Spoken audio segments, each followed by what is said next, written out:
Assalamualaikum warahmatullahi wabarakatuh. Perkenalkan, nama saya Idholizur Zainuri, NIM E2019-2243 dari kelompok 5. Saya akan menjelaskan tentang tujuan perusahaan. Tujuan perusahaan adalah kemanfaatan umum berupa penyediaan barang dan atau jasa yang bermutu tinggi dan sekaligus mengejar keuntungan berdasarkan prinsip pengelolaan perusahaan.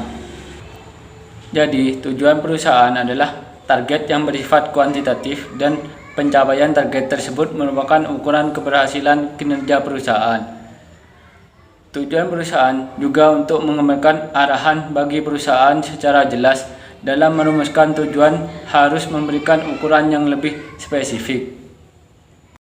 Assalamualaikum warahmatullahi wabarakatuh. Nama saya Nurlaili Syarifah Damayanti, NIM E2019-2236. Di sini saya dari kelompok 5. Saya akan menjelaskan pengertian perusahaan. Perusahaan adalah tempat terjadinya kegiatan produksi dan berkumpulnya semua faktor produksi. Secara umum, perusahaan adalah organisasi yang didirikan oleh seorang atau sekelompok orang dalam melakukan produksi dan distribusi. Kegiatan itu guna memenuhi kebutuhan ekonomi manusia.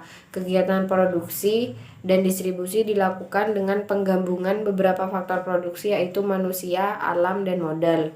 Secara umum, perusahaan juga dapat didefinisikan sebagai suatu lembaga dalam kelompok bentuk organisasi yang dioperasikan dengan tujuan untuk menyediakan barang dan jasa bagi masyarakat dengan motif untuk memperoleh keuntungan atau laba.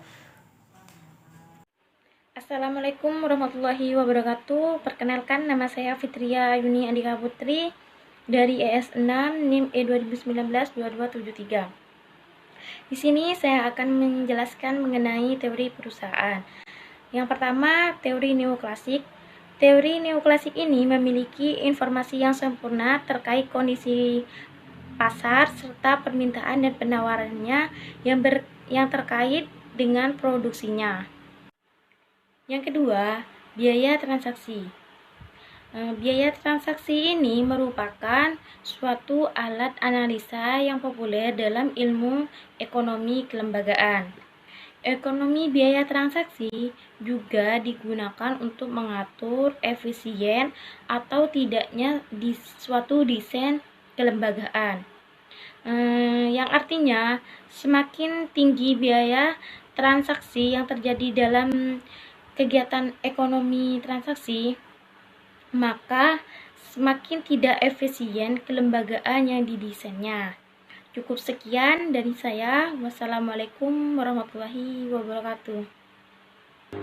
Assalamualaikum warahmatullahi wabarakatuh. Nama saya Sarul Gunawan, NIM E2019-2268. Di sini saya akan mempresentasikan tentang teori keagenan atau teori agensi. Teori keagenan adalah teori yang menjelaskan tentang hubungan kerja antara pemilik perusahaan dan manajemen. Dan manajemen di sini adalah sebagai agen. Ditunjuk oleh pemegang saham atau prinsipal, diberi tugas dan wewenang untuk mengelola perusahaan atas nama pemegang saham. Dan teori keagenan atau teori agensi ini muncul ketika pemegang saham mempekerjakan pihak lain untuk mengelola perusahaannya, dan teori agensi melakukan pemisahan terhadap pemegang saham atau prinsipal dengan manajemen agen.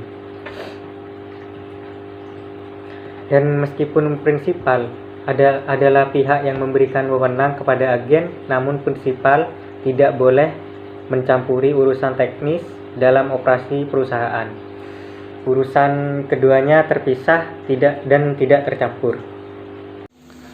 Perkenalkan, nama saya Ahmad Soril Barza, NIM E2019-2248. Di sini saya akan menjelaskan tentang mengenal evolusi perusahaan, di mana evolusi perusahaan itu dibagi menjadi 4 fase, yaitu fase pertama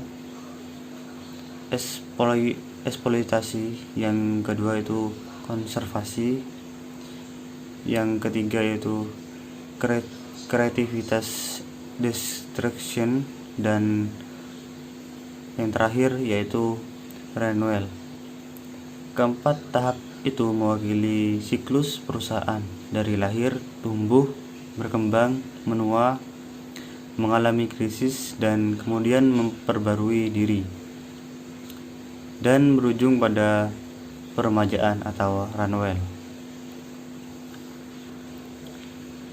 Berawal dari perusahaan itu lahir, khususnya saat perusahaan itu menentukan pilihan bisnis dan langkah bisnis yang ia masuki. Perusahaan itu memasuki tahap entrepreneurial action saat dimana perusahaan yang dimasuki masih belum tereksploitasi. Relasi bisnis dengan lingkungan bisnis terjadi melalui learning proses berlangsung intensif, dan gerak perusahaan bisa begitu cepat dan fleksibel atau lentur. Perusahaan itu memasuki tahap pertama, perkembangan pesat dan secara perlahan mulai membesar seiring dengan berkembangnya pasar. Dengan itu, birokrasi, hierarki, dan job description serta prosedur mulai terbentuk. Lalu memasuki fase kedua. Pada tahap ini perusahaan mulai terjebak pada krisis kinerja perusahaan, di mana perusahaan ini mulai merosot tajam, pelanggan satu demi satu pergi, tak hayal moral karyawan juga terguncang. Saat ada krisis, ada dua kemungkinan yang bakal menimpa perusahaan tersebut. Yang pertama yaitu perusahaan akan bangkrut dan tutup. Yang kedua, perusahaan akan tetap eksis dan makin kokoh dengan melakukan program renewal. Memasuki fase ketiga. Pada tahap ini perusahaan mengubah secara mendasar dasar-dasar mengolah perusahaan. Lalu memasuki fase keempat. Lantaran krisis yang menimpa pada taraf ini, biasanya muncul pemimpin karismatik, di mana pemimpin menyuguhkan energi atau ide-ide dan nilai baru ke perusahaan tersebut. Transformasi membutuhkan seseorang pemimpin yang berpengaruh dan memiliki energi emosional, ambisius, mampu menilai. Di bawah pemimpinan karismatik akan menginspirasi dan mempengaruhi seluruh unsur organisasi, menjadi kekuatan besar di perusahaan untuk mencapai transformasi. Di bawah pengaruh pemimpin karismatik ini, perusahaan mampu berubah menjadi muda kembali. Perusahaan kembali bersemangat atau entrepreneurial, bisnis mulai lincah, dan perusahaan mengalami peremajaan kembali.